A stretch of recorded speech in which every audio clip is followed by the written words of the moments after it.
Spirit Shackle Media.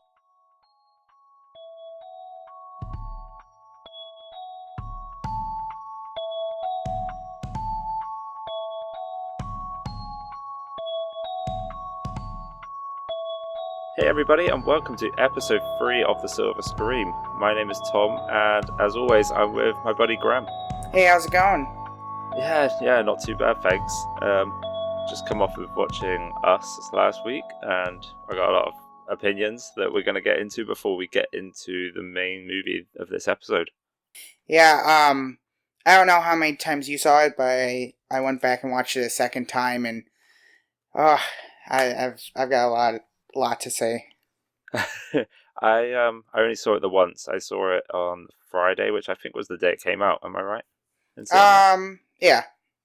Yeah, which was awesome. I went by myself, which was the first time I've ever been to the cinema by myself and seen a movie, which was like a big deal for me because, like, I think I've mentioned it maybe on this podcast before that was like one of my New Year's resolutions was to go and see a movie, so all by myself, and I did it. And I watched a horror movie, and it was pretty scary by myself, but it was great. I enjoyed it. Yeah. I felt pretty good about it. So Us was a crazy movie. I honestly thought, like, we're not going to go into any spoilers here. We're just going to talk our opinions of the movie, and I've got a couple of things I want to talk about that I don't think are spoilery, but yeah, we'll see how it goes. So, Well, I did want to get into some spoilers, but okay, no problem. We should probably wait until we get like our main thoughts out of the way. Sure. Yeah. Okay. I thought it was fantastic. Yeah. The performances were great. The cinematography was gorgeous.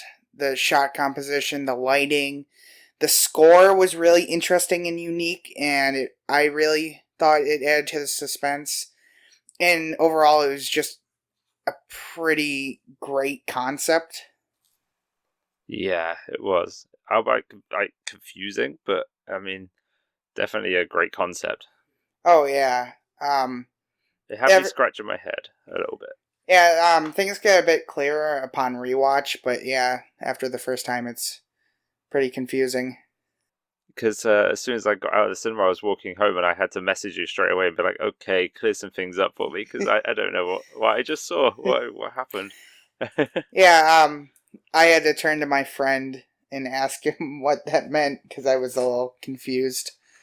Yeah, I had it all figured out until right near the very end, and I won't spoil anything, but yeah, it threw me through the loop a little bit, and then I was like, wait, and I started like unraveling the whole movie in front of me, and I was just going, oh god, what happened? Yeah, it's just one scene that it goes from like pretty straightforward, like a little confusing, but pretty straightforward horror movie to what I'm questioning everything I just watched, and this is just a mind trip.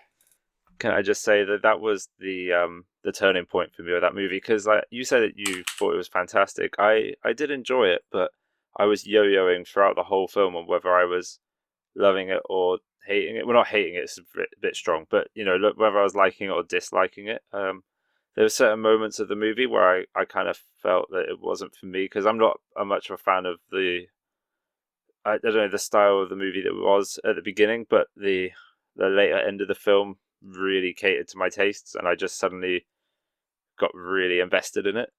Around what point was it when the doppelganger showed up? No. Actually, I didn't. That was one thing that might be quite interesting to say. I didn't watch any trailers. I didn't watch any promotional anything. I didn't even see posters for this movie before I went and saw it. It was just your recommendation, Grahm. So I went completely blind, not knowing what I was getting into whatsoever. I had no idea doppelgangers were even in this movie. So I was surprised when I saw that, and I liked how they were portrayed at first, but they the hunt that begins, upon them invading the house, Mm-hmm. it turned me off of the movie immediately. I was like, oh, I don't like these kind of movies, where they just. I thought the whole movie was going to be a hunt, and that was it. It was going to be based around the house, and they were going to be hunting and trying to survive. And Mm-hmm. that I was starting to think, oh, I don't think I like this movie. And then it got really interesting, and that's when I started getting into it a lot more. Yeah, I had seen the trailer once with sound and once without. I watched it without sound at a family gathering because it was on Christmas when the initial trailer came out, and I didn't have headphones on me, so I just watched it without. And so I knew about the doppelgangers, but like I didn't know where the plot was going. It was pretty generic. Um, Yeah, well, just like the imagery, it was creepy, but like nothing really spoilery. If you get what I'm saying. yeah, I get what you mean. Um, in my opinion, the true standout was Lupita Nyong'o. She played Adelaide slash Red. Oh my The god. main character, Yeah. essentially, yeah, Oh my she god. was she What was a incredible. performance. Yeah, Ah. that really stood out to me, especially when she played Red. Is that the doppelganger Red? Yeah, Yeah, the the Red's the one with the red jumpsuit. sure, yeah. It was the whole voice thing really creeped me out, and it like, yeah, Oh it yeah, just that was the voice, the way she moved, it was just so unsettling. It was great. yeah, and I love the whole like the parallel. I don't know, like you could kind of just see this is a person that hadn't spoken much, but in a long, long time. And when she started speaking, like you could notice throughout the film that her voice was getting a bit more clearer and easier to understand, and she could talk more. Mhm. And yeah, it was so much to think about because it really makes you think. It's a movie that it goes home with you, if you know what I mean. You go home and you Yeah. can't stop thinking about it. It messed with my mind for the whole evening, for sure. Yeah, Winston Duke, he was the dad. He was also really great. He Um was great for the comedy. He kind of just took you out of the moment briefly, just to like ease it up a little bit, because it would have yeah, been a lot scarier without him. it would have been way more tense and less palatable if they didn't inject some levity in there, which Yeah, I think was really great. Now the jokes landed, but like some of that's the point. Like he's supposed to be that dad relating to the kids. yeah. Like in the beginning, he dabs, and they're just like, Oh "Oh, yeah, they just cringe. Yeah, yeah, that got a few laughs in the cinema when I was there. yeah." The I don't know if it takes you away. I don't know if this is going to slightly off topic, but I also thought a really great actor in the movie was the son, the young boy. Oh yeah, he was pretty great. I Normally don't have names, I'm afraid, so I it's kind of Evan Alex. Evan Alex. Yeah, The You're him talking as about the doppelganger. the kid with the mask, right? Yeah, Yeah, yeah, that as the yeah, normally child actors are either just like okay or like god awful, but like he was really great. The girl who played Zora, I'm not even gonna try to pronounce that. Um, oh man, her smile. oh yeah, that's so creepy. But like It really creeped me out. Yeah, she was pretty good, but like I think Evan, he really brought it. Like of the two kids, he had the strongest performance. I think so, definitely. Yeah, the it was just such a polarizing character compared to the two characters were so different, and in like a really intriguing way. You kind of you were I was just trying to find. I don't know. It comes to light throughout the movie, doesn't it? Like the reason that he is the way he is, and it makes so much sense. Yeah. The movie also has it does a really great job of reincorporation. Like you'll see something. I'm not going to give specifics during this segment, but like you see something in one scene, and it's like, oh, that seems pretty harmless. But then, like 20 minutes later, it comes back. You're like, oh my god, you set that up. And then with the big twist upon rewatch, you're like, oh my god, that's great. Yeah, it looks like it's one of those films a bit like Hereditary, where a second viewing would probably make a lot of sense. But I haven't quite done that with either of those movies yet. So it's kind of like it's a gift that keeps on giving. Yeah. And then Tim Heidecker and then Elizabeth Moss, they were great side characters. Is that the couple that they Yeah. were friends with? They were great, weren't they? I Yeah. especially like Tim. Like Elizabeth, she had a real blast with it, but like Tim just went all out. They were definitely there just for the comedy, and like they had a really great part towards the middle part of the movie, like sort of as the heat started picking up. Oh They had a yeah. really great moment That scene when they're has in the one of my house. favorite jokes. Um, uh, I won't say it here, but Okay. I think you may know. But You're probably going to need to jog my memory, but I'm sure I do. all right. Yeah. Unless you had anything else, I kind of wanted to get into spoiler territory. I got two things I just want to ask you. All right. More specifically, just about the logic of the film. Um, so they kind of established that it was just in America, right? Yeah. So does that mean I'm safe? Like, if this Yeah. happened right now, I'm Yeah. okay, right? Yeah. Okay, I can You're carry on doing lucky. the podcast if you get purged by your doppelganger, Graham. You're gonna send me to kill him. This is my last episode, guys. And also, like, this might be because I'm just like an English guy living miles and thousands of miles away from you, but where were all the guns? I thought you guys all had guns. Like, is that not a thing? I was thinking, like, where are all these people showing up with guns and just taking care of this straight away, like uh, nipping it in the bud? I don't. I think that would be a little too easy.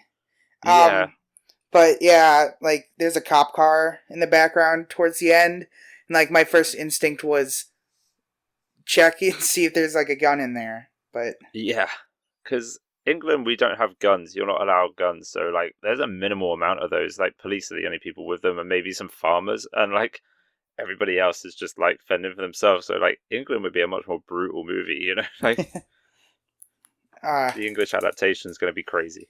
yeah, But that was the only thought. I was like, I don't know, maybe this is too stereotypical of me, but like, I thought most American families had guns now. Like, I um, don't.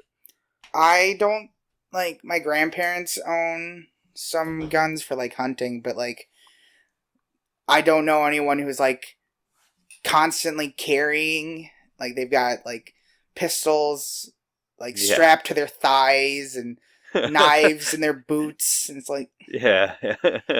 No, fair enough. But that is one Um, of my favorite stereotypes of Americans. yeah, I mean, it's not like we all think everybody's out there shooting people, but like, I feel like if we had guns in England, we would all have, like, a lot of people would have one for protection somewhere.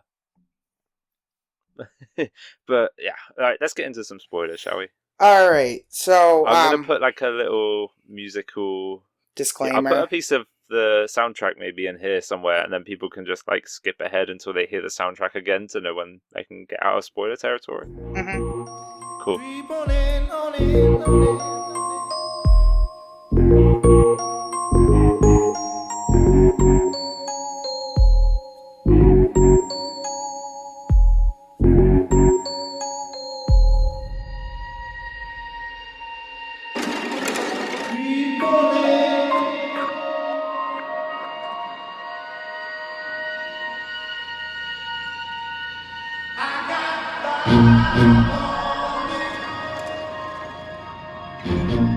All right.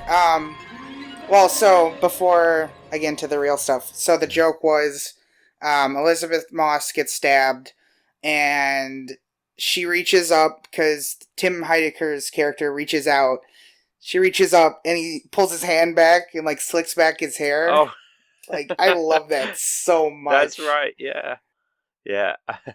When you said joke, I thought you meant like something he said, and I was like, I can't remember what he said, but yeah, that was a great moment. Like ah, But it was also really dark. It was quite twisted as oh well. Like, it was yeah. it was sadistic, like playing with her. Like, yeah. Um, but so the big twist. Oh Um, man, let's talk about it. the Let's big talk about the twist twist. is Lupita Nyong'o. Her character Adelaide is actually one of the tethered, and then red is the Our original original girl. human. And I don't know if you picked up on this, but the reason why her voice was so raspy was because when she She was a was punched child, in the throat. well, she got grabbed by the throat and presumably her windpipe got crushed. Yeah, So, yeah. that it was something like that. I thought maybe that she punched her in the throat or something when they originally encountered each other, and that was what happened. Yeah, I didn't know if it was so much a crush windpipe, but now you said it makes more sense. I just thought it was because she was living underground with people that couldn't speak, or maybe they hadn't learned to speak or something, and she just never had to speak, and she just hadn't, and she was out of practice, and that was it. Yeah, and all the clues leading up to it, her parents are in like the therapist psychiatrist's office, and they're like, we want Yeah, our daughter back. She just doesn't speak. it's such a Um, great setup towards that yeah, yeah, towards that reveal. when she's an adult, she no longer eats meat. She's a vegetarian. She's not eating with the same food as the rest of the I didn't family. pick up on that. Yeah. Oh, And then upon rewatch, I noticed this. Like, when she kills one of the twins, and then after she kills her doppelganger, like, she goes very animalistic. Like, yeah, she's, like, the primal grunting and like the yeah, I noticed that too. first time, just completely over my head. Second time, I'm like, oh, yeah, you're showing your hand there. It was such a great performance. Like, I would, I kind of want to see what another actress would bring to it, but I fear it may not be as nuanced as her No. performance. That was great. So that twist, man, I still don't really understand what the tethered were. I feel like she was trying to explain it during her monologue, but her voice was so raspy that I kind of struggled to pick up on a lot of what she was saying. It's like a failed government experiment, Yeah, and like they were trying to control people, and then, well, going back to earlier in the movie, the daughter, she's like, hey, did you know that the government's controlling people's minds with fluoride? Which is not true, but that's the first time when we even consider the option of the government using mind control on the yeah. masses. That was a great setup. And But then oh, sorry, go on. anything past that is just kind of very vague, left I up to. didn't understand. You know the beginning part of the movie when Adelaide's father was like kind of like walking around like dancing in a really weird way, like a puppet kind of way. Do you know the part I'm talking about when they're walking through the fair? Yeah. Who was controlling? Was the tethered underneath controlling that? So with the tethered, I believe that the tethered, when they're moving in the underground, it's just like vague motions, like a general outline of how the people are supposed to go, and then the people on the surface, they they can do what, like, they can add on to it, so like they can have conversations and stuff, but like their their movements are pretty set in stone, just So, more uh, natural, not just like uh so they're essentially being controlled by the tethered. yep. Is that what you're saying? That's so creepy. I didn't really think about it. I was trying to work it out, and I was like, why was he moving like that? And oh, that's so creepy. So it's like kind of like the humans are the vehicles, and the like tethered are just like driving, and like oh, that's so weird to think about. Yeah. And that kind of leads into another. I don't know if this is an actual twist, but it's a huge theory that's going on right now. I don't know if you've heard this, but the son was also tethered. Well, he was like a Really? doppelganger switch out, and we didn't actually see that. That happened prior to the movie, because Okay. at the beginning, he has his magic trick. He just doesn't remember how it works. He's been different since last summer when his grandma died. He's using words that they've never heard him use before. Um, when he's on the beach, he's digging a tunnel instead of like a sandcastle. And Hmm. then, well, at the end, so he's looking at his mom, or at least, There was that like knowing look, wasn't there? yeah. So, um, it's kind of Mm. at least what I got from it was he knew that she was not his real mother, but neither he wasn't the real child, so he just put his mask down and let bygones be bygones. Yeah, it's some food for thought, but it doesn't explain how he quickly became so animalistic in his original form then, if he was the tethered. Um, I'm not sure exactly the specifics of that, but another element that points towards this theory is when they're when they get back to the beach towards the end, and there's the doppelganger version of the child in the mask. He's about to burn the car, but Yeah. then the kid steps out. He puts out his arms and walks backward, and then the other doppelganger does that. Oh, yeah. And I assumed that was because he was the tethered version, and then Adelaide, she starts screaming because I think um, she realizes that's her real son. Yeah. Yeah. But it's a theory. I don't think Jordan That Peele's confirmed it. supports. Yeah, that supports what you just said quite well, actually. So, I mean, I might have to research that later because I've not heard that theory, but makes a There's lot of plenty of sense. videos on YouTube. Even if it's not true, it's just really interesting, and I it's love I love theories like that though. Yeah, even if they're not true, it's just great to have them and like discuss them and just kind of theorize how they could be possible. Oh man, yeah, it was an incredible movie in a lot of ways. Like I said, I wasn't so sure about it going in, but like the later end of the film really turned it around for me. Like the plot twist just like oh man, it just drove me crazy. I couldn't stop thinking about it. yeah. Uh, Oh, sorry, I have one more question regarding these tethered as well. yeah. Okay, sorry. So, assuming that, like they said, it was a government experiment gone wrong, how were there still, if they abandoned this project, how were there still more tethered being created? Because, like, assuming it happened when she was a little girl, how are the kids becoming? Well, Is it just there. because they were breeding as well? Like the movements were the same, and Yeah. So like there. I think the way they explain it in the movie is it's two humans, but only one of them has the soul. yeah, But so Adelaide's character, she has kids, and then Red says that when she had kids, she was forced to have kids with the the doppelganger version of yeah. Winston Duke.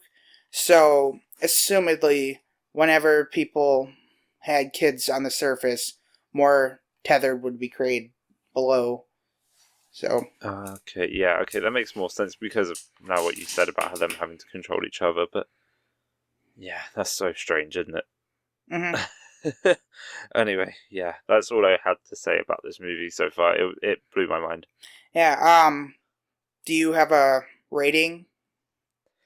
I think I said a solid 7 on 10. Um, I preferred Get Out personally. I'm not sure about that. I'd have to rewatch Get Out again. Um, I did like that the the metaphors in Us, they were they were more subtle than Get Out. Yeah, you had to work for it, I guess. Yeah. Yeah, and with Get Out, if you didn't get the metaphors, then well, you're just kind of shit out of luck, and you don't really understand the movie. But with Us, even if you don't understand the metaphors going on, it's still a really creepy horror movie. and I Yeah, really appreciate that. I personally gave it 8.5 out of 10. yeah, that's a pretty good rating. Yeah, It's I a solid movie. I am on board with anything Jordan Peele makes. Um, yeah, he's had two movies that I've absolutely loved, and I'm gonna stick with him through his career. Yeah, are these his first two movies? Yeah, I mean he I was really well, like them. like he was in the movie Keanu with Keegan Michael Key, and then he was of course on Key and Peele. But like this is his first time actually directing a movie. Well, Okay, Get Out was, and then this is his second. it's a really good start to a career. Like just getting two great movies out the door. I'm really excited for whatever he does next. Yeah, agreed. Okay, so you ready to move on and talk about our main movie today? Yeah, let's talk about Don't Breathe.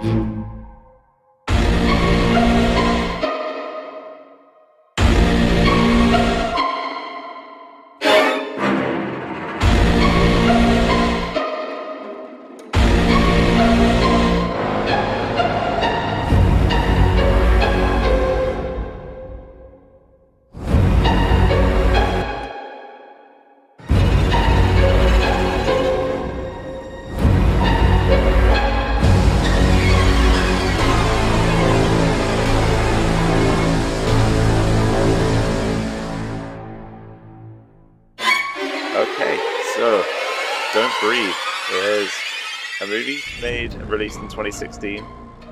It got a 7.1 out of 10 on IMDb and currently has an 88% rating on Rotten Tomatoes. Pretty high rated movie for a horror, especially. Yeah, It was directed by, is it Fede Alvarez? I don't know how you pronounce it. Feed Alvarez. Yeah, yeah. I'm not gonna say his name too many. I'm just gonna refer to him as Alvarez from now on. Yeah, He is responsible for the amazing Evil Dead remake, which you haven't seen yet. Is that right? I have not. I am looking forward Okay. to it. Yeah, he does an amazing job of it. And it was produced by Sam Raimi as well. This movie. Yeah. So yeah, there's like a nice little tie-in towards the Evil Dead there, just straight away through the original director of and the writer, I believe, as well of the Evil Dead. Mhm. Uh, It had. Oh, sorry. um, he wrote this with his writing partner Rodo Sages. I think that's how you pronounce it. They also wrote the Evil Dead reboot together. Oh, okay. Yeah. There's I'm not going to go into the Evil Dead in any way, but there's a lot of parallels between this movie and Evil Dead, especially in terms of direction and yeah, just a lot of ways that it's shot. The music is very similar as well. It's quite yeah. It's obviously a an Alvarez movie in a similar way that oh, his name's escaped me now as soon as I went to say it. The producer, the director of Shaun of the Dead and Hot Oh, Fuzz, Edgar Rice, right? Edgar Rice. You can tell it's an Edgar Rice film when you're watching it. Like I remember Scott Pilgrim versus the World. Sorry, this is a little tangent, but Scott Pilgrim versus the World. I watched that movie and I didn't know that Edgar Rice directed it. And just by the way that the scenes shot and cut away into the next scene and everything, I was like, "This is like Shaun of the Dead." And then I looked at who directed it, and I was like, "It is the same guy." I picked up on that without even realizing it, and it's kind of in a similar way. This movie is a typical Alvarez movie. Yeah. I don't mind the tangent. I absolutely love. I Scott. love Edgar Wright. Oh, Um, Edgar Rice. Yeah, yeah. Edgar Wright. Yeah. Um, I'm gonna. Yeah, I'll pronounce his name wrong forever as well, probably. hold on. Give me a sec. No, no, cool. Don't Yeah. Um, yeah. My little sister started casting a YouTube video to my TV. So, worry. Oh. yeah. So just edit that part out. All Yeah, right. yeah, don't worry about it. I'll cut all this, don't worry. Or maybe I'll leave it on. um. That's for your suspense. Yeah. So the movie had a budget of $9.9 million and had a domestic total gross of $89 million, and Oh. had a international total gross of around $67 million. The movie was shot between two main locations. Oh, sorry. Could I just cut in one Oh, second? yeah, go I ahead. found here when I was looking up, the box office made 157 million. Uh, were you looking Is at what I. Box Office Mojo? No. Do you know what? I just did a typical Google search Oh, of "Don't Breathe," and it came up in just the basic information. so what that number is that's the worldwide, so that's domestic plus foreign. Oh, okay. So that's our total. Yeah, Okay, that's pretty good then. I thought, wow, 9.9 to 157 is insane. Yeah. yeah. Um, so as I was saying, the movie was shot between two main locations. The external shots were a mixture of Detroit, Michigan, and a few shots in Hungary near Budapest, and then a lot of the internal shots were either shot in on a soundstage or in also in Hungary. Okay. Yeah. Um, the running title was A Man in the Dark, but before that it was The Blind Man. But they eventually switched it to Don't Breathe because of some key scenes in the movie. We'll talk about those later. Mhm.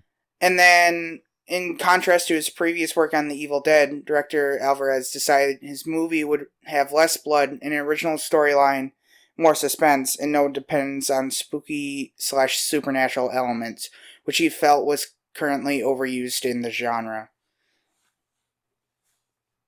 I mean, he's not wrong. Yeah.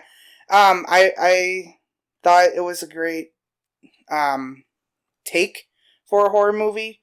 Um, Yeah, they it's definitely original.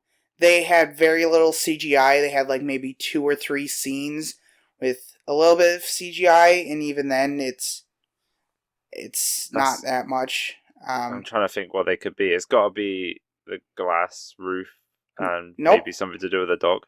nope, No? no. Wow. So one of them was just moving a hand from Stephen Avery, I think his name is the old man, Stephen Lang. Stephen Lang. Yep. Um, they didn't have the placement exactly where they wanted it. And then the other one that I can remember from the director's commentary was they throw the dog treat over the fence with the pill in it. That the Yeah, dog treat itself was CGI, but everything else was practical, which is really impressive. that's really great. So you're telling me that at one point Stephen Lang had a CG hand? Yeah. I didn't even spot that. I wonder if you could, if you knew it was coming. I didn't, but they were talking about it on the commentary. I'm like, oh yeah, I can see that. Um, Originally, what had happened was he had grabbed her hair, but they wanted to have like more of a grasp on like the forehead skull area, so they just changed it up a bit. So That was such a weird thing. That must be so complicated to do. I can't even imagine how they'd make that work. I really want to see that scene that it happens in now and see for myself. yeah. I didn't have anything else for behind the scenes. No. Did you have anything, or should we get Um, right into the I movie? had that it was produced by Ghost House Pictures and Good Universe. I've not heard of Good Universe. Ghost House I have, but I couldn't tell you what other movies they've done. Uh, and it starred Dylan Minnette, who was great in programs such as 13 Reasons Why, No, which was a really good show. I'm sorry. What? I didn't care for 13 Reasons Why, and then I'm looking Oh, at my notes. I just put down 13 Reasons Why Kid until I figured out his name. yeah, yeah. I mean, last episode you had to tell me his name, and this time I was like, right, I'm gonna get prepared. This time I'm gonna know his name. Yeah, Dylan Minnette. He was in another horror movie called Open House as well. That was okay. Yeah, I didn't see 5 it. out of I 10. wouldn't know. Open House is fine. Stephen Lang, who I was looking him up as well. He looks so much less creepy in real life. He looks like a typical dad, like a nice Well, dad. um, I think he's still pretty intimidating. He looks personally to me he looks like a grandpa who might yell at you for you messing up, but I think it's his smile. When you see a picture of him smiling, you're like, damn, this guy is just like a nice guy. Like, he looks nice. And oh yeah, Yeah, you see what I mean? I was waiting. I was just like, I could hear you clicking. I was like, just wait for the penny to drop.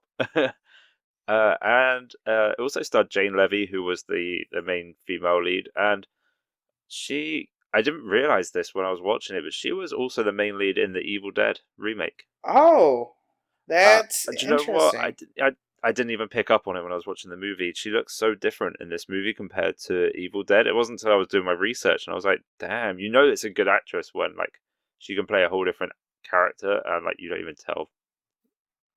I mean, it's pretty decent. Um, yeah, that's what I had for general details about the movie. Um, Um, so I think we should get right into the movie. sure. First of all, what do you think of the music? Um, I thought it was pretty great. Nothing like mind blowing. Like Phantasm had such an iconic score. Yeah, But it wasn't terrible. sure. I gave it a little listen today. I put the whole soundtrack on. I'm going to put it in the background of this episode as well, so you can kind of hear it as we talk about the movie.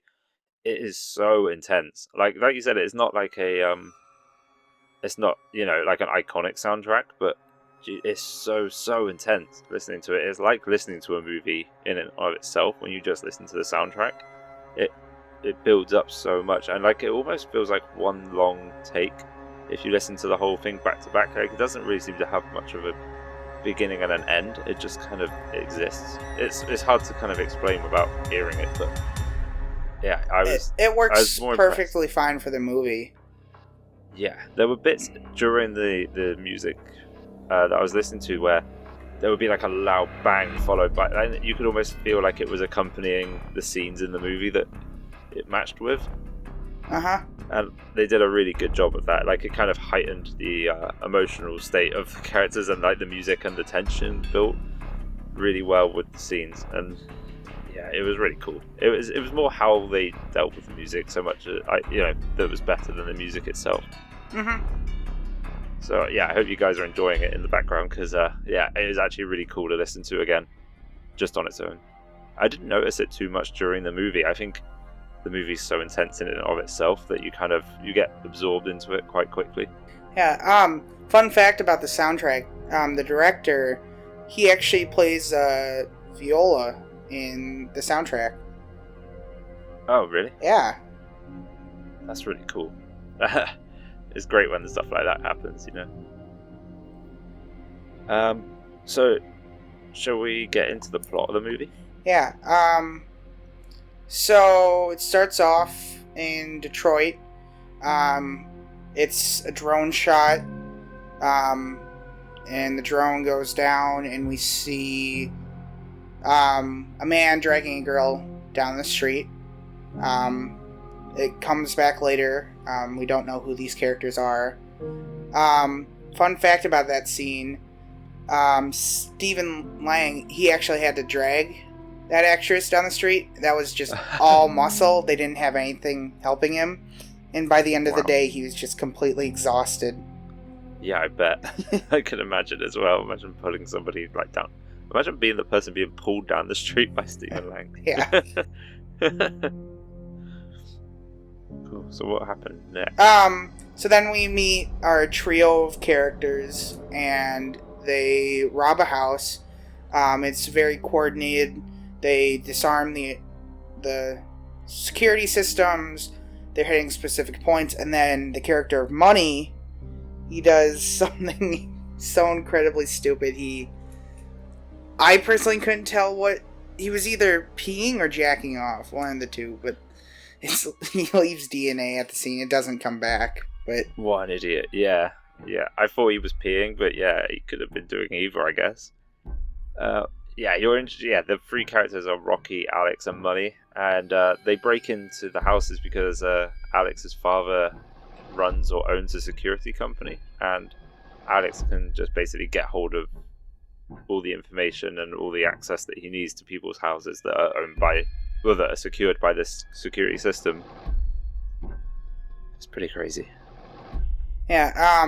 Then there's a scene where Rocky and Alex are in a car, and a ladybug lands on her finger, and the ladybug has a pretty significant role in the movie.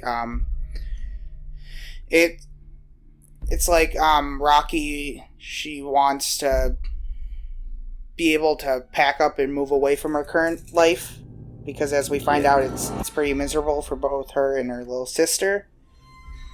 And then fun fact about that ladybug was not CGI. They had a ladybug wrangler. It was the same person who helped with the dogs, but on the director's commentary they were talking about how excited they were that they got the ladybugs to do exactly what they wanted them to do, which was not as easy for the dogs. How could that be right? I mean, how can you be good at like wrangling a ladybird but not a dog? It's so weird. Yeah. How do you even go about training a ladybird? I don't think you can. I think it's just all luck and just managing to keep them alive. Sure. Okay. Sorry, I'm trying to work out what happened exactly next. Was it during Rocky? Rocky goes home, doesn't she? And you see a glimpse of her home life. She's got like a little sister that seems kind of normal and like well together, but her mum and her mum's boyfriend are sort of they're I don't know. They're doing a lot of drugs by the looks of it. They live in quite a run-down house. They don't seem to care very much about the kids or their well-being, and they've kind of bypassed all responsibility onto Rocky. Yeah.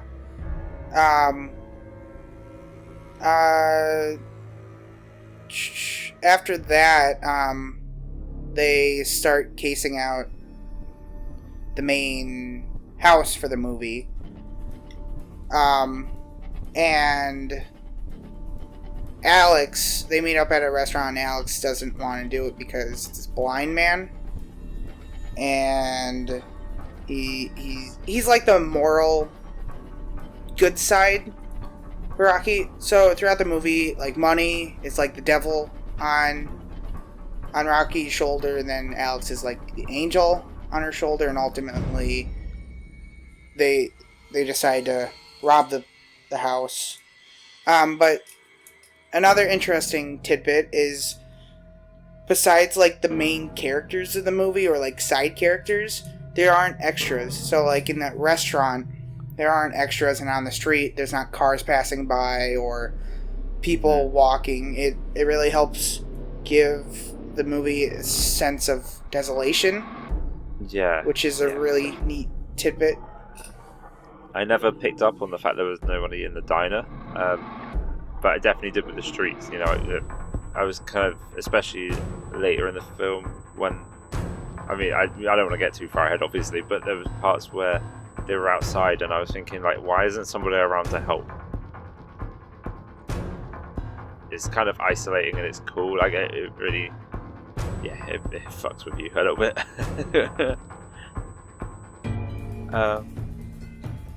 So yeah, I think I got a little bit ahead of myself because it was after they talk about robbing the blind guy and Alex saying no, that Rocky goes home, and then she's speaking to her sister who wants to move to California to surf. Was it? I believe so.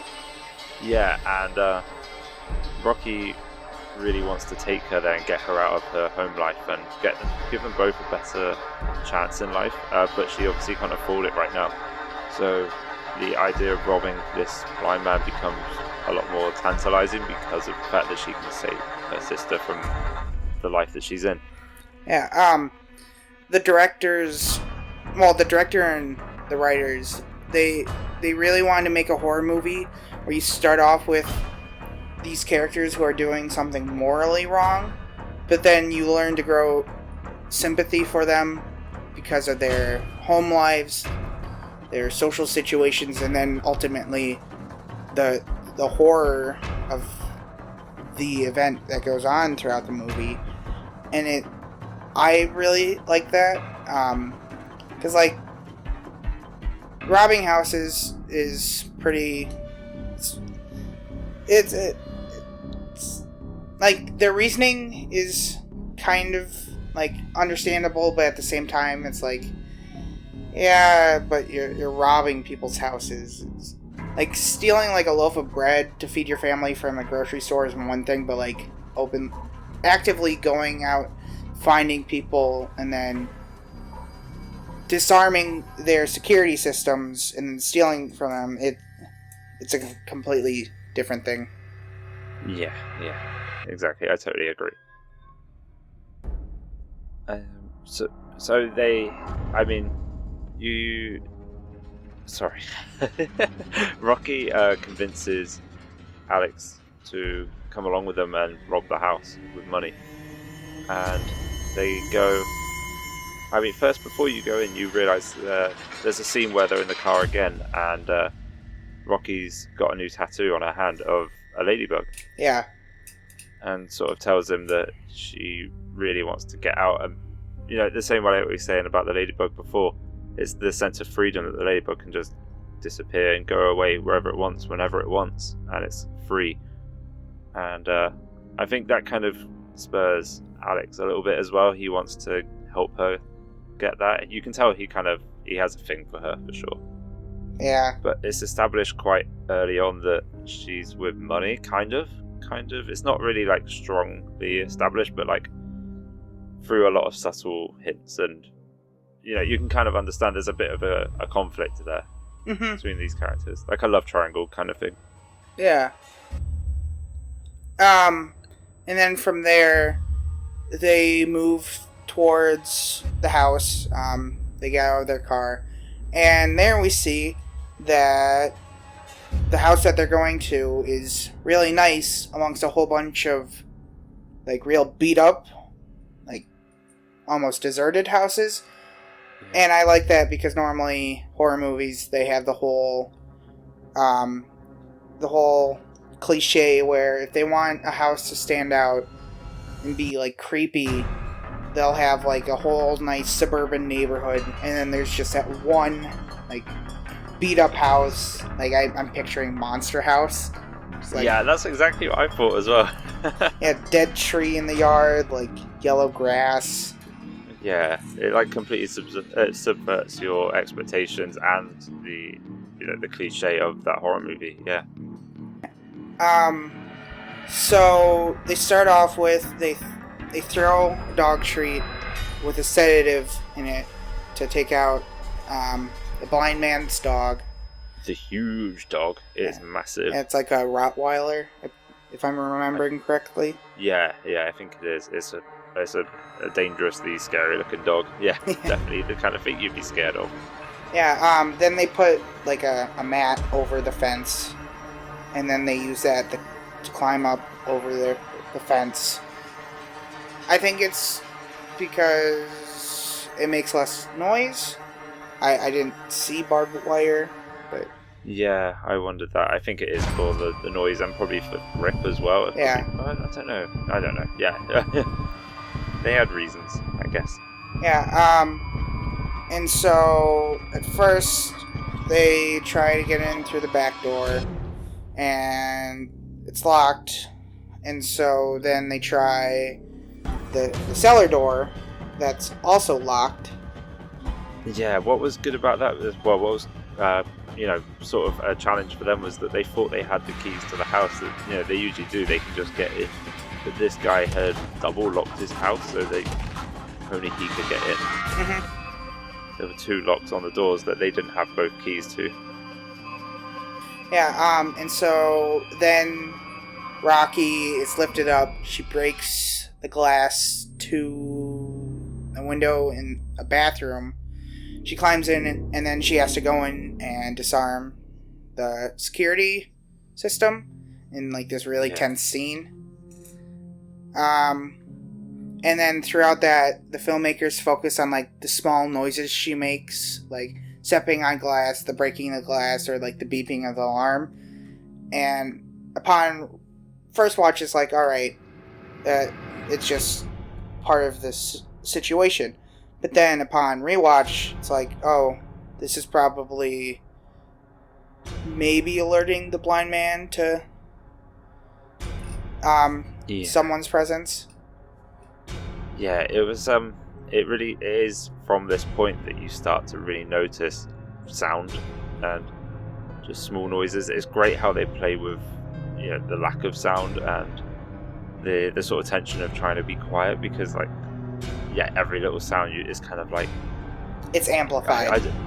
It really is. Like the title was pretty good. Like I didn't think I liked the title of the movie until I actually watched it, and it's true. Like most of the movie, I spent just kind of holding my breath while I was watching it.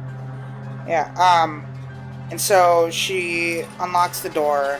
They come in, and then there's this great one shot where the director described it as setting up all the pieces on a board game. So like you see the tool room with the hammer, you see the locked basement, you see the security alarm. It's just setting up all the pieces. There's the bell. Yeah, you're kind of presented with everything straight away. Yeah. This is what they have to deal with. This is what they're playing with. Yeah. Here's all of the Chekhov's guns that are going to show up. And then also inside the house we see a photo. I don't know if you noticed this, but there's a photo of a girl upside down. So we later find out who that is. But I really thought it was heartbreaking, just the fact that it was upside down, just because it's this cherished photo, but this person can't even see it, and like it's not the proper way how it's supposed to be. Yeah. I don't really know how to describe it, but it just seems really depressing. Yeah, I didn't even pick up on that when I watched it, to be honest. I didn't even notice. It's something I probably should have. And then after that, we switch perspectives, and then we see the blind man, and he's sleeping in his bed, and there's a video of what we later find out is his daughter. Who, I don't think we mentioned this, did we? His daughter was killed. Was she hit by a car? Yeah, we find that out later in the movie. That's who was in the photo. I thought they presented that right at the beginning. Didn't they say that the reason that he had all the money is because his daughter was killed and he had a payment? Or maybe. Yeah. I don't particularly remember that, but they could have. Okay, I might be embellishing a little bit, but I feel like that was kind of presented to you quite early on in the movie. Could be. And in the room, there's like a shadow of like a cross, but there's not an actual cross there. It helps show, and Stephen Lang's character eventually says it later on, but this person had religion, but they had lost it, which I think was a really great use of visual storytelling. And then money, he uses this gas trick, puts like some chemicals in a bottle, pokes a hole in it, and then it's supposed to knock the person out.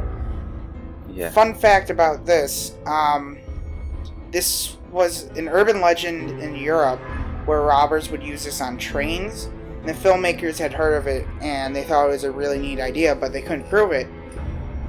But that doesn't matter anyways, because as we find out, it doesn't work. So the characters in the movie, they also believe in this urban legend, but it's completely useless. That's really cool. I didn't know that. I was wondering like how he got through the sleeping gas. I was watching it like, how did he not get knocked out? Like it really puzzled me. Yeah. And then they're trying to get down into the cellar, and Money can't exactly pry it off. So he pulls out another water bottle and a pistol, and then he shoots the pistol into the water bottle to make a makeshift silencer Yeah. and blows off the lock. And then Alex starts freaking out because it ups the severity of the crime if they get caught. Yeah, he didn't know they had a gun, and that kind of changes a lot of things for him. Yeah. Yeah. He's Um, suddenly like, I'm out, I'm out. but then the blind man shows up. Yeah, this is Alex does leave. He walks out and goes, I'm out of here, I'm done. And he leaves. And after he leaves, the camera kind of pans, doesn't it? And the blind man's there Yeah, in the doorway. oh god, yeah. So great. That was a gasp moment for me when I saw it. I physically gasped. I was like, oh my god. He's right there. Like it's crazy. He's just standing there and they have to stay really quiet. And like it's this quite long tense moment where everything's silent and they're just there. And the blind man's sort of asking, he's like, who's there? Who's there? Yeah. And then eventually, Money. He starts talking. At first, he's playing it off as, "Oh, I wandered in I'm here. drunk, yeah. I Um, think he's along those lines. Yeah, I was out. I wandered in here by accident. I'm sorry. um, in that scene, there's a few things going on. So, at first, um, Money's trying to play it off lesser than it is, but then the blind man is trying to figure out what they know. Have they gone into the basement? Do they know my secret? Is the girl already gone? And at first he's just playing it off real innocent until he moves his foot onto the lock on the floor, and that's when That's he right. realizes, excuse me, oh crap, these people are here for what's mine. Yeah. And then And Money picks up on that as well, doesn't he? yeah, and then he points the gun at the old man, and then the old man absolutely kicks his ass. Yeah, he kind of keeps approaching. He's like, man, I'm going to shoot you. I swear, I'm going to shoot you.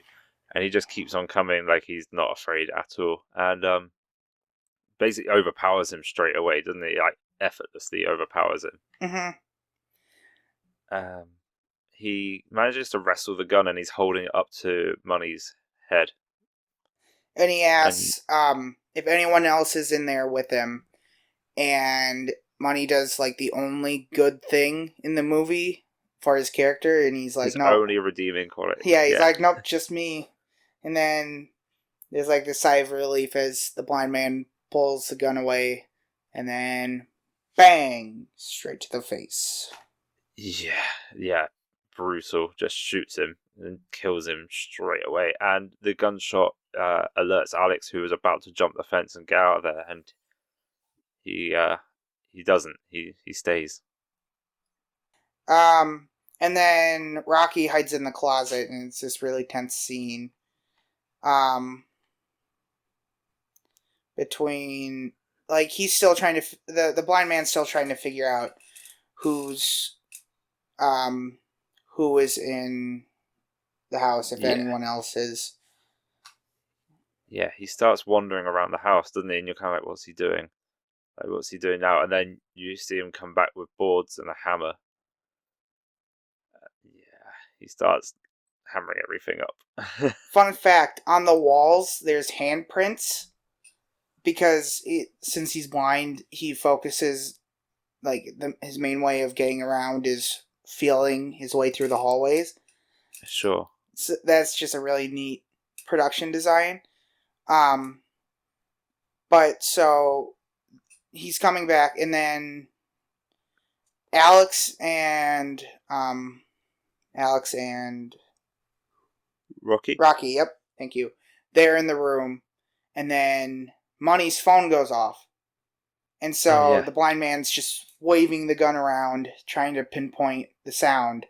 And so that's one of the scenes where the title "Don't Breathe" comes in because they have to not breathe, otherwise, bang. Yeah. and I found myself holding my breath at the same time. The first time I watched this was with my girlfriend, and we were both just so intently watching. We were both kind of like, "Oh my god, were you holding your breath?" And she was like, "Yep." Um, and then he goes to look at the safe in the closet, and he enters in the passcode, and then he reaches Yeah. in there. We don't see at the moment what's in there, and he No. closes it back up. But Rocky sees him put the code in, and she can see now, yeah, how to get into the safe. Is Yeah. that right? Yep. Yeah. Um, from there, the old man, he goes back to get more supplies, and then he smells um, the shoes in like near the door because they took off their shoes to be more silent. Um, That's right. Yeah. yeah. Um, and then Alex and Rocky, they managed to get into the basement. Um, because she gets, it was a key, I believe, from the safe in the closet. And so, Yeah. um, She also gets the money as well, doesn't she? She opens the safe and takes the money, or is that later? yeah, I believe that was in there. But Alex is like, we need to get out of here. But Rocky's like, no, we need to finish this. So they go into the basement. Um, and then we get to one of the most disturbing parts of the movie. Yeah. This is when the movie took an unexpected turn for me as well. We see that there is a girl chained up in the basement. There's like this Yeah. padded room with like mattresses and like she's all suspended with a harness and there's chains and she's And she's gagged and she yep. can't make any noise. Yeah. It's pretty haunting. It's quite, yeah, chilling to see that, when you're not expecting it, especially as well. I was just like, oh, oh, what's happening here now? Like the story got real dark really fast, Yeah, I remember the first time I watched that. That was the point where I went, what the fuck? Yeah, me too. Like it was a pretty conventional horror movie with like a fun twist with the blind man, but like then it's just like, oh, this is not what I thought it was going to be. Yeah, exactly. Um, so Rocky and Alex are like, well, I mean, Rocky really wants to help this girl, but Alex just wants to get out, and he's like, we can come back, like, we'll get out of here. Um, but the girl desperately, tries to get them to come, to take her with them, and shows them like a newspaper clipping, and this is when you realize that the girl that's down in the basement is the girl that killed the blind man's daughter. Yeah. And also during that, she's moving, and then the bell upstairs is going off, is That's ringing, right. and so the blind man knows that they're downstairs. And also, fun little like set thing. Um, there's a whole bunch of plants in the basement, and that's to help produce oxygen, so that the girl doesn't like suffocate. And I think Wow, that's they just thought of everything. yeah. Um, Oh, there was one thing I wanted to talk about as well that I picked up on that I thought was really interesting. Well, really great. The blind man goes to check his safe and he realizes that the money is gone. Um, and he gets really sad. He doesn't get angry. He just gets really sad, and like he goes and sits down in a chair and he's kind of, got his head in his hands and he feels quite sorry for himself. well, And he's that's when he upset hits the bell. because um he realizes that they were right there and they saw him enter in the passcode. And so Yeah, if he hadn't checked there, they wouldn't have been able to get the money and everything. yeah. And that's when he hears the bell. Yep. And so he we don't see what he does, and they're trying to find their way out. They get to the cellar door that leads outside, and there was another safe in the basement with the same passcode that has the key to it. So they open it up, and there's the blind man, and he's packing heat, and he starts shooting wildly into the basement. Yeah, Alex, like, he gets part of his ear taken off. that's right. Bullets are Yeah, bouncing everywhere, and when the dust finally settles, we see that the girl that had been held captive was shot in the face, and then she dies. yeah, Um, so Alex and Rocky, they're trying to stay silent, and then the blind man comes down, and he's like moving his hands over the body, and he realizes who it is, and he just absolutely melts down. Like, he breaks down. yeah, Yeah, really great and he starts performance. like he's holding her and he's sobbing, "My baby, my baby." Yeah, it's essentially like losing his daughter again. Yeah, yeah, because that's kind of the impression that you get at this point in the movie, isn't it? That he's captured her because of obviously he's captured because of his daughter, but like he's trying to replace his daughter almost with this captive girl. Um, and then the blind man, he composes himself, and then he turns off the lights to make them just as blind as he is. Yeah, this was a great scene in the movie as well, where they're stuck down in the basement and they can't see a thing as well. Yeah. All of a sudden, they're in his world. Yeah. And it's this really tense game of cat and mouse because the characters don't know where the blind man is, and the blind man doesn't know where they are, but we can clearly see because it's like a night vision type of thing. Yeah. Um, and um, the blind man at one point grabs Alex, and he puts a gun to his head, and he pulls the trigger, but it's out of ammo. And some people may think that, oh, hey, that's pretty convenient, but the the director and the head writer, they counted the shots, and so the amount of shots fired was accurate to the gun that Money had. That's So cool. yeah, so it just happened perfectly so that he ran out of ammo. Well, I mean, it Yeah, was there's nothing more annoying than when people have magic guns that have, unlimited ammo all of a sudden. either it's unlimited ammo or it runs out of ammo at precisely the right time The for the right plot, time. but like this is based in accuracy. During this scene as well, Stephen Lang wore some contact lenses that restricted his vision. Oh well, Um, actually he wore contact lenses throughout the whole movie, but then Alex and then oh, Rocky, that's right. they wore special lenses where it made their eyes look really dilated. When they weren't, they could still see, but they had some troubles with that. But nowhere um, near the contact lenses Stephen Lang wore.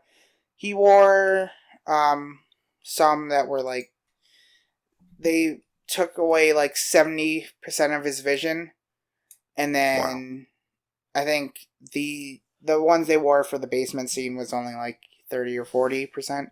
But yeah. Oh man. So yeah, after this whole struggle in the dark, Alex manages to knock out the blind man. How exactly does he do that? Does he? I can't remember exactly what he did. I Does he pull a shelf on him or something? It's something something like that. I don't along remember those that lines, isn't it? specifically. And they manage to get upstairs. He sees the light coming from upstairs and runs. Yep. And they get out and they lock up the door to the basement and they manage to block it. And it's at that moment you notice in the corridor is the dog. He's awake and he looks big and mean, and it's like one problem to the other. Yeah. Fun fact about that. The dog sits down in that scene. That was not planned. Oh, really? Yeah, that was just the dog being difficult. I thought it played well though. Yeah, it works because it's like, oh, is the dog gonna do it, or but then it just gets It's up like and a fake out. yeah, it Yeah, chases after them. And then the dog was actually chasing after them, and so the actors' reactions were genuine. The Oh, that'd be the terrifying. director's like, "Oh yeah, it's not gonna hurt you, but we can't really guarantee anything." So like they Oh my were god. absolutely terrified. I would be, yeah. I mean, I'm not like hugely afraid of dogs, but like big, like mean dogs that would definitely rip you to shreds. Yeah, you bet I am. Yeah, I'm real scared of those.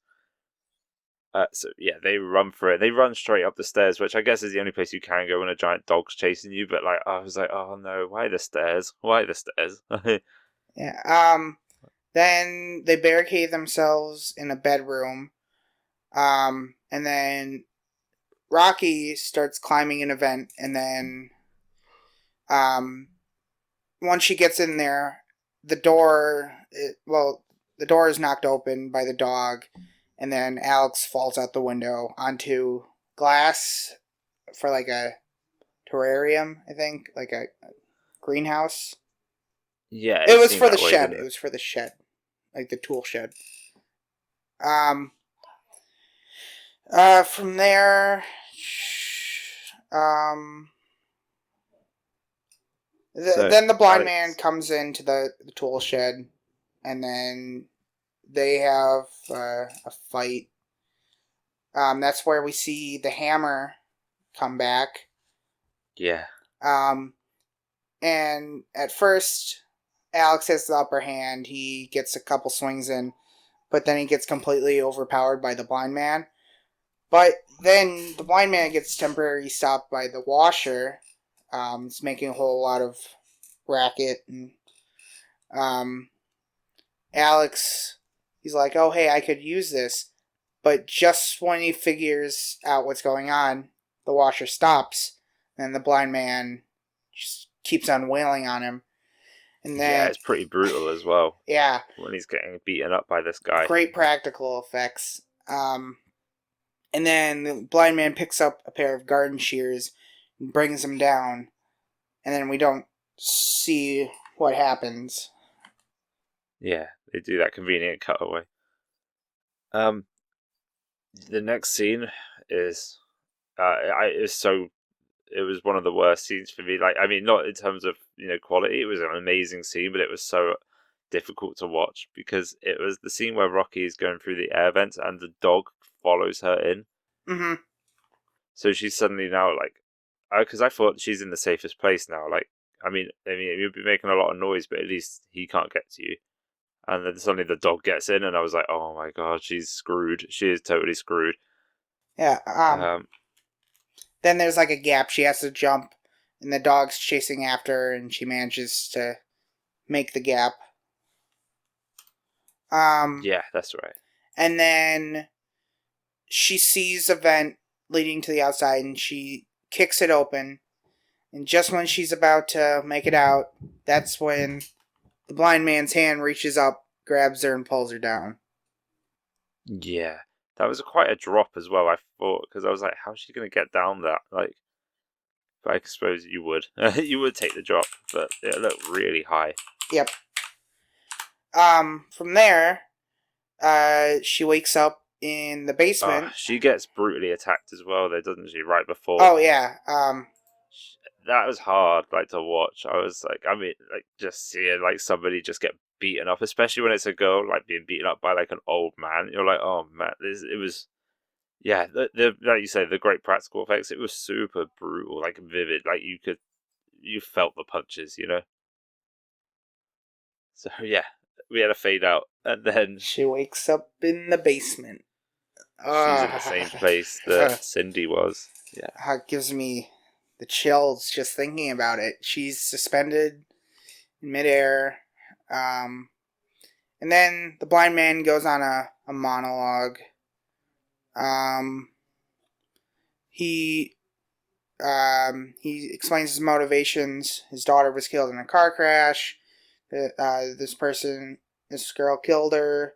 Um, you made me kill her. Now I'm going to get what I wanted from her. Now from you. Um, and while that's happening, it cuts to Alex, and turns out he's still alive because the garden shears were stabbed into Money's dead body. That's a lucky break right there. Yeah, originally he was supposed to be a lot closer, like it would have just, like, scraped his head. Like, he would have had a cut, but it wouldn't have absolutely killed him. Yeah. Um, and then cuts back to the basement, and then the old man, he had been, well, he puts the body in this pit, he fills it with tar, and he covers it up with a tile, because he doesn't want it just in the backyard.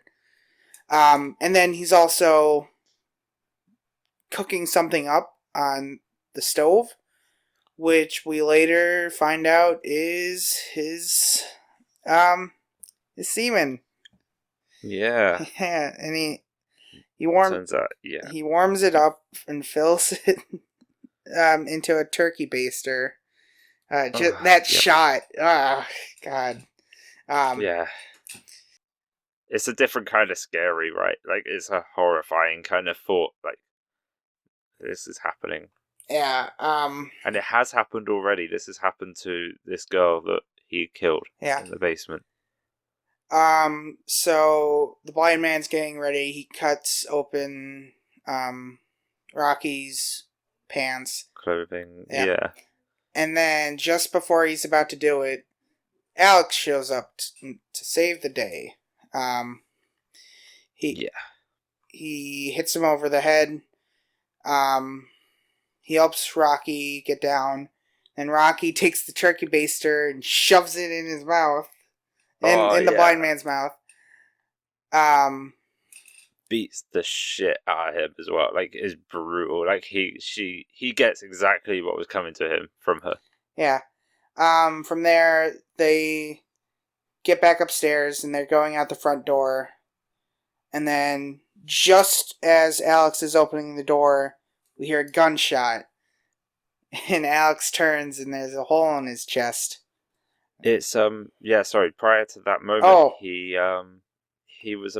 they were about to kill him. I think Rocky was going to kill the old man, and he says, just take what you want and go. And like, Alex convinces her not to kill the old man, because he says, he's letting you go. No one can know about what's down here, and he's buying your silence.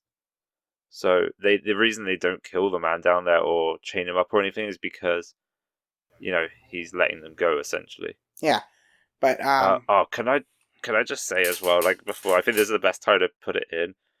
I'm so glad they didn't go down the rape alleyway they could have gone down. Yeah, I thought that's where it was headed, and I was so relieved that it wasn't. Like, he wasn't that kind of guy. I Could have been a mean, whole way more dark. well, it could have been an 18. it still is pretty dark, but It is. But imagine how messed up it would have been if it turns out he was just like raping people in his basement. yeah, the movie does a really good job of this. It's constantly coming close to like something absolutely horrific happening, but like they just narrowly avoid it. But then it moves on to something else, and they just narrowly avoid that, and it's just constantly escalating and escalating until characters get knocked off. Yeah, pretty much. Yeah. So speaking of characters getting knocked off, yeah. Alex was opening a door, and he gets shot. He falls to the ground. He's dead. This time, he's really dead.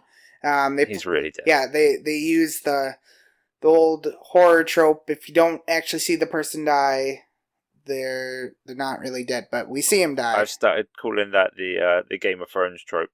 It's kind of how I see that nowadays. Well, I was thinking specifically of Cabin in the Woods. Oh, yeah, that's true. Yeah, good point. But so he dies, and then he gets shot, and then the dog starts chasing Rocky. She's running out of the house. She manages to get to the car and roll up the windows, but the dog's still trying to get at her, and there's one window that's still kind of stuck open, and the dog jumps up in there, and then he's trying to get in, She manages to close it, but now she's trapped. Yeah, so now she's completely trapped all over again, and it's only a matter of time before the blind man catches up. So Yeah, pressure's on. so she comes up with a plan to trap the dog. So she puts down the seats in the back, which opens up to the trunk, and then she attaches a cord, like a bungee cord, to the top of the trunk to like the stick shift. And then she Yeah, opens the trunk, and then the dog jumps inside, and then she kicks the back seat closed, and then she shuts the trunk on the dog. But yeah, that doesn't. which should have got it. Yeah, It doesn't work because the no, dog just tears through the back seat. Um, and then from there, doesn't I'm blanking. Doesn't she just trap the dog in there and she just oh she manages to get out, doesn't she? she attaches the bungee cord to the dog's collar so it can't get her, and then she Yeah, it's inches away from her face. It's like right there, snapping at her, but it can't get her, so she can get away. And she manages to get out of the car yeah and then just in time for our blind friend to come up right behind her and get her. we see him dragging her down the street, which is the original shot, the opening shot from the movie. Yep. And he drags her back into the house, and for a moment she's just like completely powerless. She's like, I just can't get away. This is just so Yeah. miserable. It's never gonna end. Then she sees Alex's dead body, and then Ladybug lands on her arm. And then she's like, I gotta persevere. I gotta fight through this. And then she sounds the security alarm. Like, she sets it off. And so the blind man can't hear. He's freaking out. Yeah. She just wails on him. Like, kicks Yeah. the shit out of him. She's Yeah, she gets a crowbar, doesn't she? Yeah, she gets the crowbar that Money was using, just smacks him across the face. Eventually, she pushes him down the ladder to the basement. Yeah. And then shoots him. The gun goes off. Oh yeah, the gun he had goes off, and it shoots him in the side. And then she escapes just as the police show up. Yeah. So she gets away with all the money as well, which, was the plan all along. It was about $1 million, I think. So she's don't doing remember good. how much it was, personally. Rocky is... The final scene of the movie is Rocky and her sister about to leave Detroit and move to Los Angeles. But while they're there, there's a news broadcast on the TV, and we find out that the blind man's not dead yet. He's severely beaten, but It's a report about the events of the movie, and it was it portrayed him as the victim, and this poor old blind man got robbed and beaten by two teenage men, and they were both killed. Yeah. And then it sees them walking off and the movie ends. Yeah, it's a great ending because it's so anything could happen from this point. Like, I don't believe he could ever find her again. I really don't. He didn't know where they were going. Didn't know. He's blind.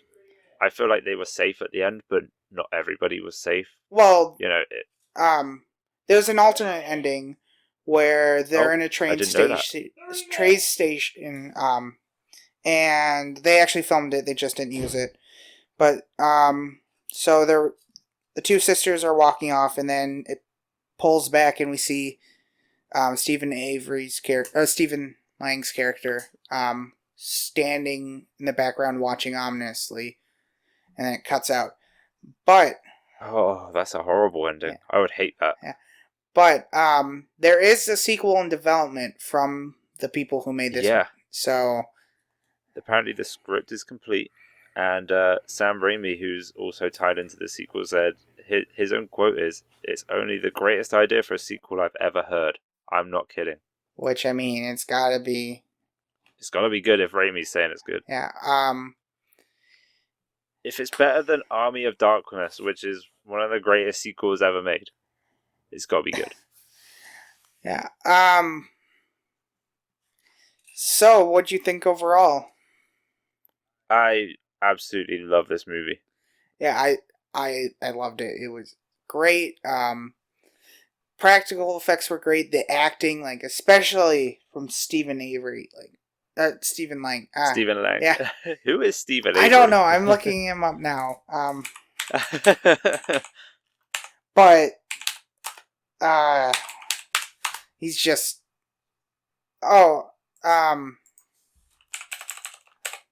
yeah, he just really carries the movie.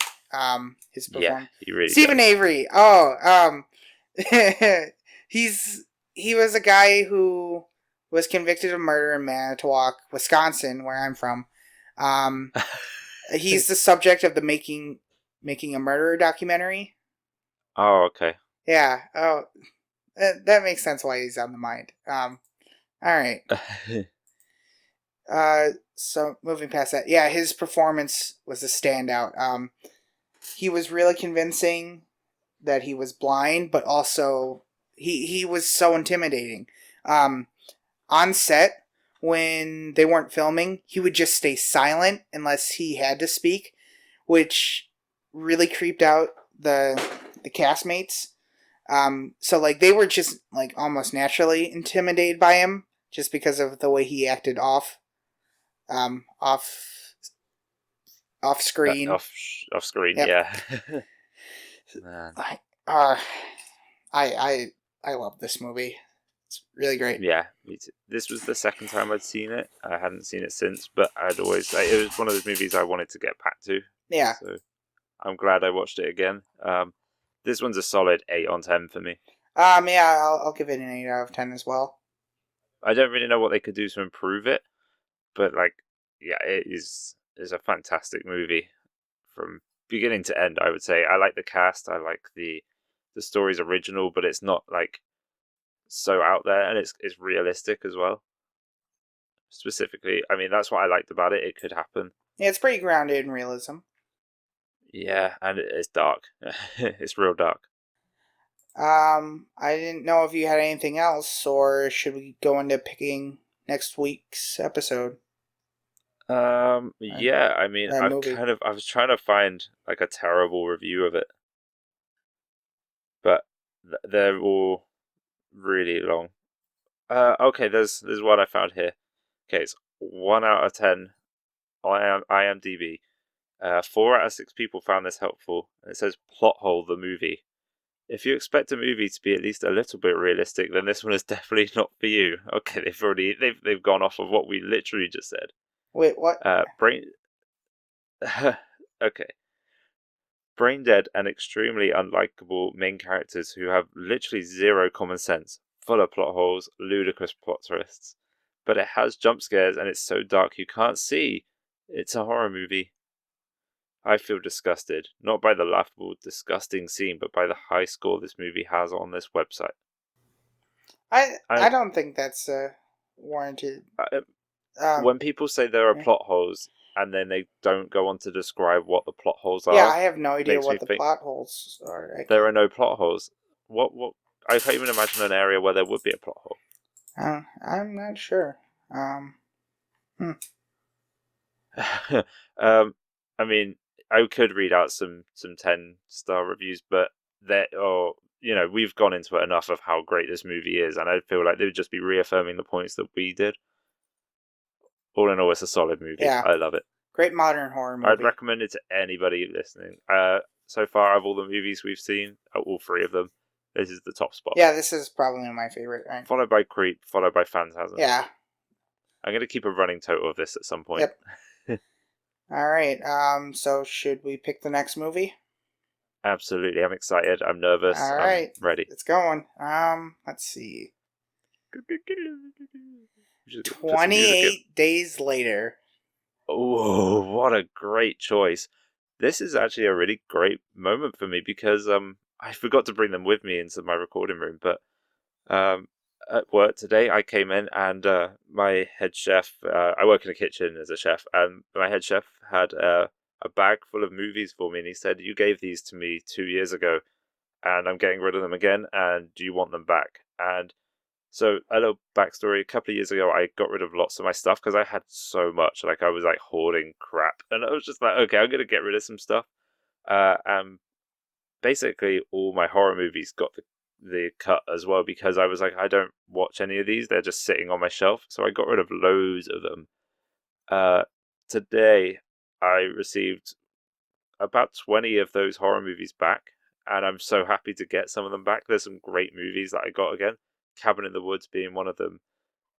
All four of the Wreck movies, Spanish horror, a zombie horror movie, really, really great movie. It's on our list. And 28 Days Later and 28 Weeks Later. I have never seen 28 Days Later. I have seen 28 Weeks Later, and I am pretty excited for it. Days Later, I think, is better. From years and years ago, it's been a long time since I've seen either of these movies, so that's just my I don't know, my opinion from someone that hasn't seen them in a while. Alright. But So 28 Days Later came out in 2002, and the summary is 4 weeks after a mysterious, incurable virus spreads throughout the UK, a handful of survivors try to find sanctuary. Short and sweet. all right, Graham, you're in my world now. You're gonna be coming to my world. I dunked on America for having guns, so let me have it. I want to hear all of it, all the cliches. Where's the tea? Yeah, fish and chips. um, I don't know many stereotypes. Plot hole. There was Scones. no tea at any point No during scones. this movie. Where's the queen? I'm so glad you call it scones. Yeah. There's a big internal British debate of whether it's scones or scones, and I hate the word scone. I think it's horrible. That sounds so weird. Yeah, it's one of those things. I like scones. Scone just sounds horrible. Yeah. Okay. I'm looking forward to this. Yeah, I mean, zombie horror is like that. That's my bread and butter. That's the movies that I really get into. I love these kind of movies. So I'm excited to delve back into this movie because it's been a very long time since I've seen it. So the movie is directed by Danny Boyle, I believe. Yeah, that's right. Yep. And the writer is Alex Garland, who also did Ex Machina and Annihilation. Oh, I did not know that. Two of the best horror sci-fi movies, in my opinion, of the past decade. So, I'm really excited for this. That sounds great. Okay, so there you have it, guys. You've got some time now to check out 28 Days Later and get hyped, I guess, because that's coming. So, I mean, if you enjoyed this episode, please consider liking. This isn't YouTube. Please consider subscribing and leaving a rating and review on whatever you listen to this on. It really helps us get some, to be more seen. It makes us more visible to people looking for this kind of type of podcast. I'm really butchering this. This is great, but I'm leaving it in. Help me out because I need this confidence. And if you do like what you're hearing so far, feel free to follow us on Twitter. We're at Silver Screamcast, and let us know what you thought of this movie, of Don't Breathe. If you have any suggestions, let us know. We might cover them. Yeah, I mean, I'm always up for that, especially interaction as well. If you guys enjoyed it, we'll bring it up in the next episode. We'll talk about what you guys thought of Don't Breathe. We'll have a whole interaction segment, We'll see how it goes. Yeah, I'm excited. This is great. Thanks so much, Grahm. This was really fun. Thanks for having me again. Thank you. And we'll catch you guys very soon for the next installment of The Silver Scream. But for now, take care. See ya.